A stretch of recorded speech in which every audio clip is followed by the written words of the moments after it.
Now, destroying and giving money, unappropriated money of Rivers State to a sole administrator to spend as he likes is another treasonable offense, and I will give you why.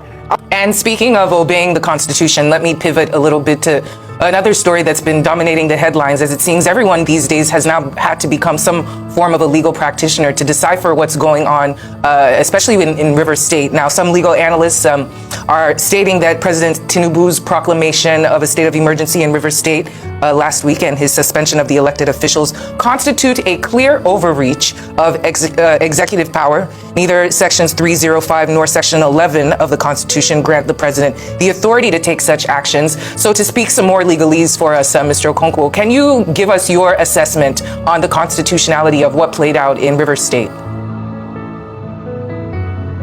Right. I want to start with this. A lot of people have been making a mistake saying the National Assembly approved what President Ahmed Bola did. Sorry. Strictly speaking, they rejected it. They did not approve it at all, strictly speaking. And here is the point. The Constitution is very clear. Section 305, subsection 1 said the president can issue or declare a state of emergency in a proclamation that is stated in a gazette, meaning the proclamation issuance is complete with the president before going to the National Assembly. In subsection 2, the Constitution said the president should transmit copies of already published, already proclaimed state of emergency with the details of the proclamation to the National Assembly for the National Assembly to approve or not approve. Here is the point. The details of the purported proclamation of state of emergency by Tinubu is that he is suspending the governor of Rivers State and the House of Assembly members, and that the sole administrator whom he has appointed, one Tkhe Ibas, a military man, you can put retired if you want, that the man will make laws and he, Tinubu, will be the one to approve of the laws. And when he did that, it was published, it was proclaimed, it was complete.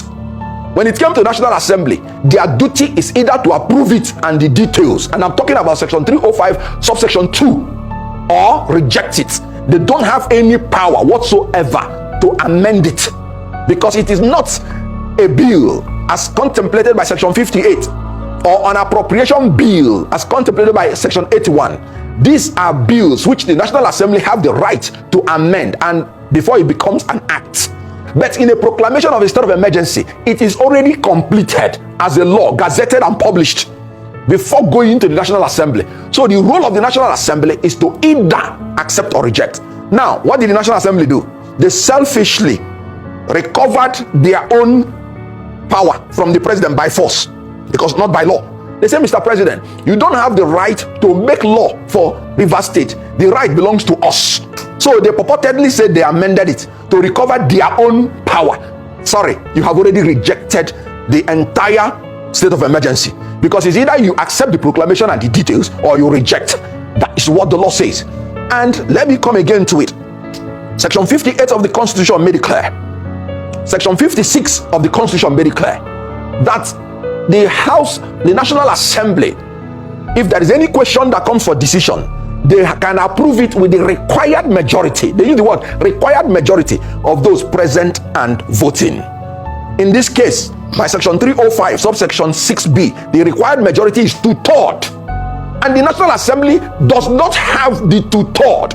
And they showed it openly. If they had it, they would have told us about it. 2/3 is not measured by voice vote. Why? They said those present and voting. Did you see when the Speaker of the House was talking? They did not show the members who were even doing the voice vote. They showed only the Speaker. You know why? They don't have the required majority. And now they said present and voting. The people that have absented themselves from voting, how many are they? Because you can be present and not voting. How do you determine that? By voice vote. So sorry, there's nothing like voice vote. When the Constitution said 2/3, you must tell us the number of people present and show it to us. You must tell us the number of the people that voted and show it to us. You must tell us the number of the people that absented from voting or abstained from voting. You will tell us, and the people that voted against. None of this is determinable by a voice vote. I am making a negative assertion. that they did not do anything and I have nothing to prove. They that are making the positive assertion in law are the ones that have the onus to prove that they secured the two-third majority. That has not been approved. So both in substance, by which they amended the state of emergency and cherry-picked the one that concerned them, they have destroyed the state of emergency. There is no room for amendment. It is just like taking a law to the president by the National Assembly, and the president, when he want to assent to it, say, no, I don't like section 2, I'm amending it. After amending it myself, I will sign it. No. So the Constitution did not give the National Assembly any right to cherry pick the one they want and leave the one they don't want. It's either they are accepting all or they are dropping all. Having cherry picked, they rejected the entire state of emergency. Let me talk about the legality or constitutionality of what President Ahmed Bola Tinubu did. Sorry, he did not declare state of emergency in Rivers. He declared martial law. What he did was a coup against the Rivers people. The Constitution is very clear on how you elect the governor.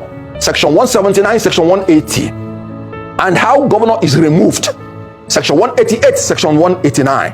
And the law is very clear how you elect the House of Representative members, which is there, and how you remove. Section 117 and Section 110. Clear and simple.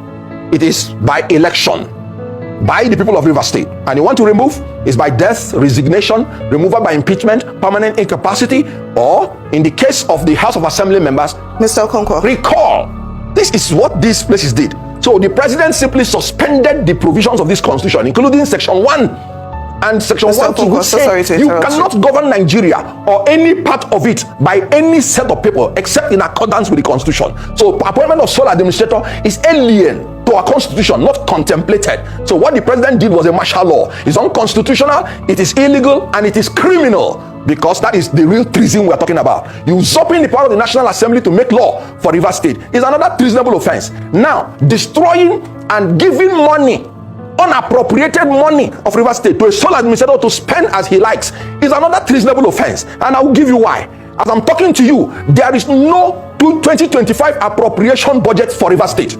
None. The Supreme Court has already said that there is no appropriated bill or law for Rivers State. That's why they said Governor Fubara should represent it to the House of Assembly. But I have to, for the sake of time. You know, right now you've said that in your opinion, you believe that the president's action is treasonable. But we do know that in the past, we've also had declaration of state of emergency in some states of Nigeria. So I'm wondering what lessons can be learned, you know, from past experiences with emergency rule in Nigeria, and how can those lessons influence the current situation in Rivers State? Very briefly. Good.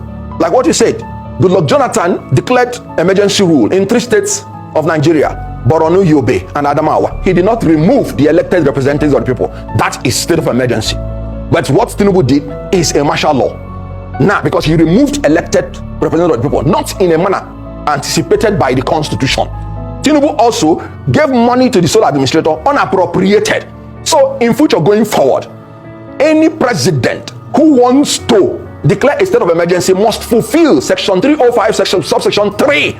When Tinubu was saying he had a security report, sorry, they should read to him Section 305, 3D. He said there must be clear, not obscure, clear and present danger of actual breakdown of public safety and public order in such a manner that requires extraordinary measure. Clarity means open, objective. When you say there's danger, there's nothing like security report. That's a subjective report given to you by your appointees, whether National Security Advisor or anybody, which is known by you alone. So there is nothing like security reports as a standard to declare state of emergency. Have you contemplated if you allow that precedent? Any president will come and tell you, no, don't question me. There's a security report which only me knows, and I can use it to remove every governor and take over the administration of the state. Kenneth, that is why I said it's treasonable. So going forward, no president has the right to declare state of emergency and remove elected representatives of the people. When you want to declare state of emergency, you have to empower the democratic forces to be able to tackle the problem, not remove them. Very well said. Very well said. The federal government that has the exclusive power over armed forces. The state do not have state police. So if it's any issue of security, it is the federal government that has the duty to take it out, not the state. So the federal government is failing. They cannot. Mr. Okonkwo, I really have to jump in now because we have run out of time. And honestly, we very much appreciate you, putting in very clear words the exact situation as it plays out. And we appreciate you always.